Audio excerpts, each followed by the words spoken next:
Perhatikan soal berikut pada aktivitas 1.3. Ayo diskusi.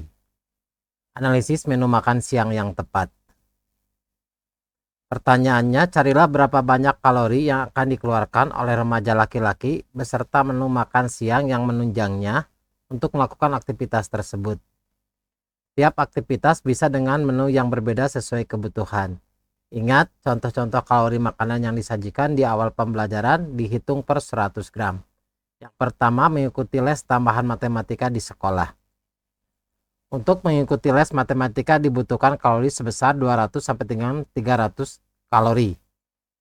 Maka menunya nasi putih 200 gram, ayam goreng 100 gram, sayur bayam 100 gram, tempe 50 gram, dan 1 buah pisang. Bagaimana untuk soal-soal lainnya? Yuk kita bahas. Assalamualaikum warahmatullahi wabarakatuh. Pada video ini kita akan membahas secara lengkap mata pelajaran ilmu pengetahuan alam. Untuk sekolah menengah pertama atau madrasah sanawiyah kelas 8. Halaman 1 sampai dengan halaman 17, Kurikulum Merdeka edisi revisi. Selamat datang di channel YouTube 1001 Ide. Jangan lupa like dan subscribe channel ini. Bagian A, makanan dan nutrisi. Mengapa kita perlu makan? Seluruh makhluk hidup butuh makan untuk tetap hidup dan melakukan aktivitasnya sehari-hari.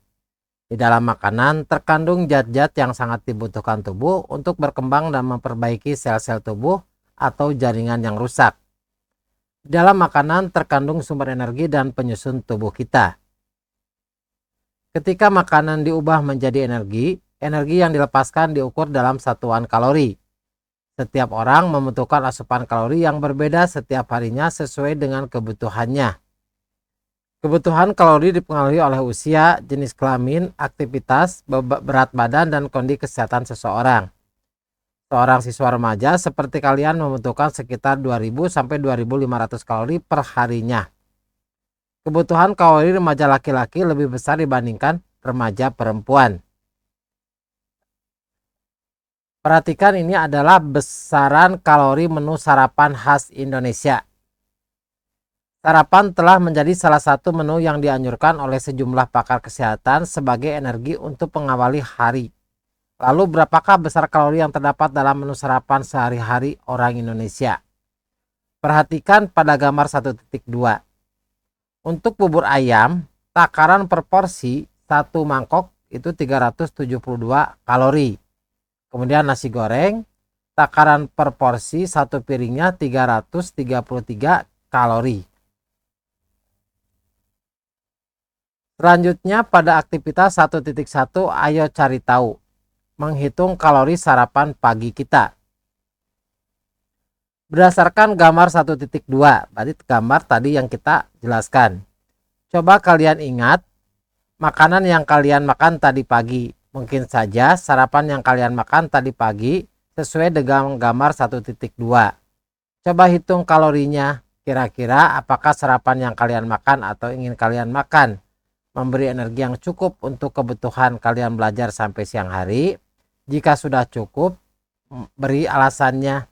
Jika belum, apa yang harus kalian lakukan untuk mencukupinya? Sebagai informasi, belajar membutuhkan sekitar 900 kalori. Sedangkan berpikir atau menganalisis membutuhkan sekitar 320 kalori per harinya. Perhatikan jawabannya.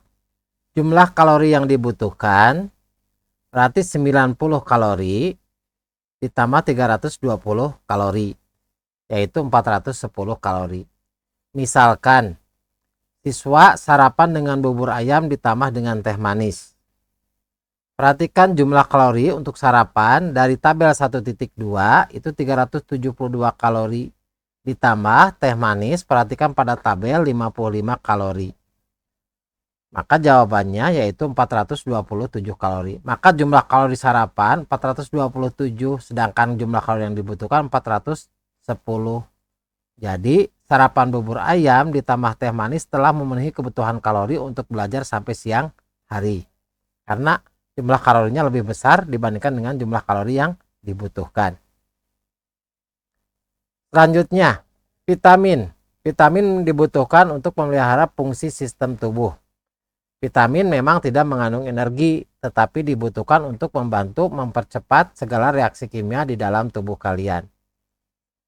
Vitamin sendiri dibagi menjadi dua tipe, yaitu yang pertama vitamin yang larut lemak. Beberapa vitamin dapat larut dalam lemak, artinya mereka dapat menyatu dalam lemak dan disimpan di jaringan lemak dalam tubuh manusia. Tubuh kalian dapat merilis vitamin-vitamin ini jika tubuh membutuhkannya. Contoh vitamin jenis ini, yaitu vitamin yang larut dalam lemak, adalah vitamin A, D, E, dan K. Yang kedua, vitamin yang larut dalam air. Jenis vitamin ini larut dalam air dan tidak disimpan di dalam tubuh. Ingat, kalian harus mengonsumsi jenis vitamin ini setiap hari karena tubuh sangat membutuhkannya. Contoh vitamin jenis ini adalah vitamin C serta vitamin B dan turunannya. Perhatikan pada aktivitas 1.2, ayo mengidentifikasi jenis vitamin. Sesuai dengan penjelasan di atas, coba kalian lingkari vitamin yang larut dalam lemak dan garis bawahi vitamin yang larut dalam air. Pada kolom terakhir, beri tanda centang jika menurutmu vitamin jenis tersebut dapat disimpan di dalam tubuh atau tidak. Perhatikan pada tabel 1.1 jenis vitamin, sumber makanan, dan fungsinya. Vitamin A. Vitamin A itu adalah vitamin yang larut dalam lemak. Sumber makanannya, produk susu olahan, hati, sayuran, dan buah-buahan. Fungsinya, memelihara kesehatan kulit, tulang, gigi, dan rambut. Kemudian membantu penglihatan. Apakah disimpan di dalam tubuh? Jawabannya iya. Karena untuk vitamin yang larut dalam lemak itu disimpan di dalam tubuh. Yang kedua, B2 atau riboflavin. Sumber makanannya, produk olahan susu, sayuran hijau, dan produk yang terbuat dari gandum. Fungsinya membantu pertumbuhan secara normal. Untuk vitamin B ini tidak termasuk ke dalam vitamin yang larut dalam air. Apakah disimpan di dalam tubuh? Jawabannya tidak. Kemudian B3 atau niacin.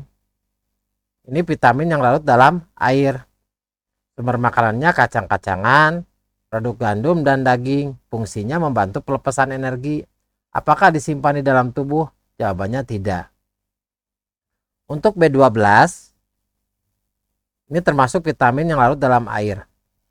Sumber makanannya daging merah, ikan, ayam atau unggas, produk olahan susu, dan telur.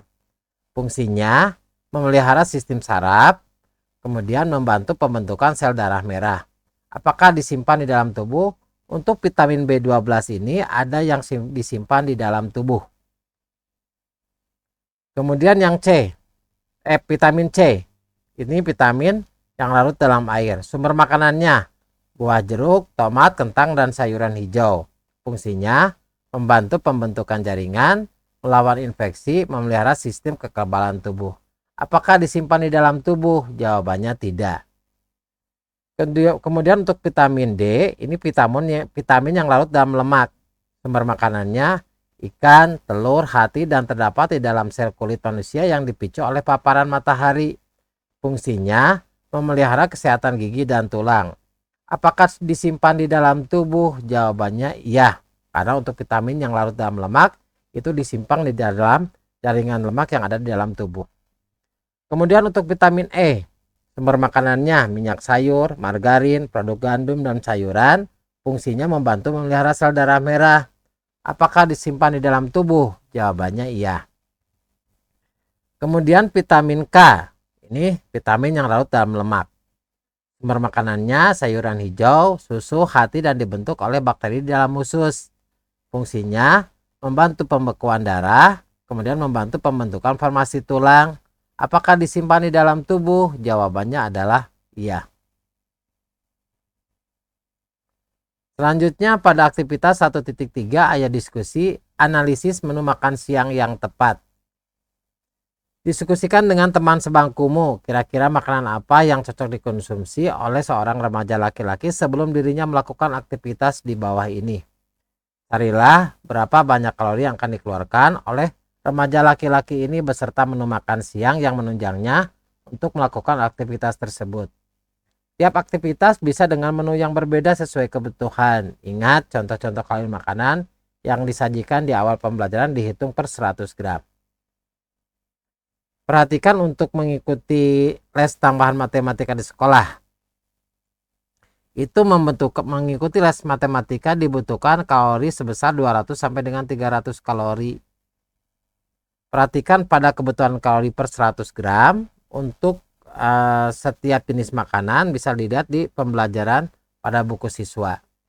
Menunya untuk mencapai nilai 200 sampai 300 kalori itu yaitu nasi putih 200 gram, ayam goreng 100 gram, sayur bayam 100 gram, tempe 50 gram, dan 1 buah pisang.